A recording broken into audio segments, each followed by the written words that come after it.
राजा और धोबी की लड़की। एक समय की बात है, प्राचीन भारत के एक समृद्ध राज्य में राजा विक्रमादित्य का शासन था।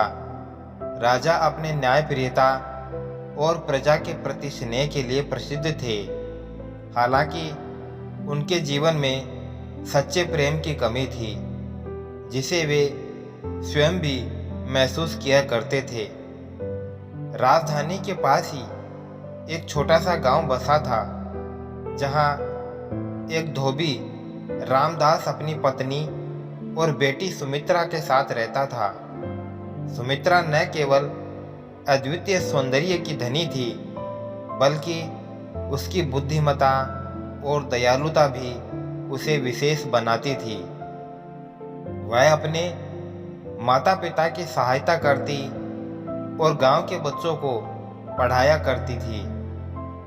एक दिन राजा विक्रमादित्य वेश बदलकर अपने राज्य का हाल जानने के लिए निकले। गांव में पहुंचकर उन्होंने सुमित्रा को बच्चों को पढ़ाते हुए देखा। उसकी मधुर वाणी और ज्ञान की गहराई से प्रभावित होकर राजा ने उससे बातचीत की।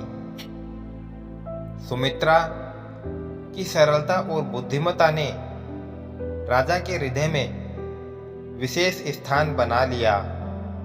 राजा ने सुमित्रा से कहा, तुम्हारी शिक्षा और ज्ञान प्रशंसनीय है। क्या तुम राजमहल में आकर रानी की सहायक बनना चाहोगी?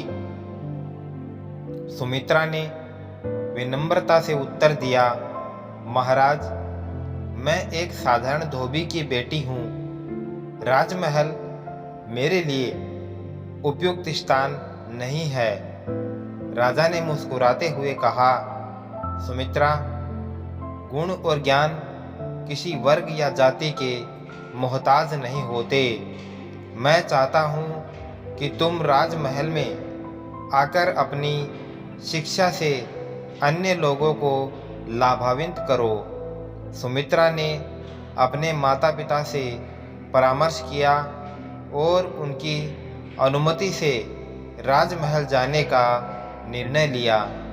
महल में उसने रानी और अन्य महिलाओं को विभिन्न विषयों में शिक्षित करना शुरू किया। उसकी विद्वता और सौम्यता से सभी बहुत प्रभावित हुए। विशेषकर राजा विक्रमादित्य। समय के साथ राजा और सुमित्रा के बीच एक गहरा संबंध विकसित हुआ। दोनों ने एक दूसरे के विचारों और भावनाओं को समझा। राजा ने महसूस किया कि सुमित्रा ही वह व्यक्तित्व है जिसके साथ वे अपने जीवन की शेष यात्रा करना चाहते हैं। एक दिन राजा ने सुमित्रा से अपने प्रेम का इजहार किया और उसे विवाह का प्रस्ताव दिया। सुमित्रा ने आश्चर्यचकित होकर कहा, महाराज, मैं एक साधारण धोबी की बेटी हूँ। क्या यह उचित होगा? राजा ने उत्तर दिया, सुमित्रा, सच्चा प्रेम जाति या वर्ग नहीं देखता। तुम्हारा हृदय और आत्मा ही तुम्हारी सच्ची पहचान है। सुमित्रा ने राजा के प्रेम को स्वीकार किया और दोनों का विवाह धूमधाम से संपन्न हुआ। इस विवाह ने राज्य में एक संदेश दिया कि प्रेम और गुण किसी भी सामाजिक बंधन से ऊपर होते हैं।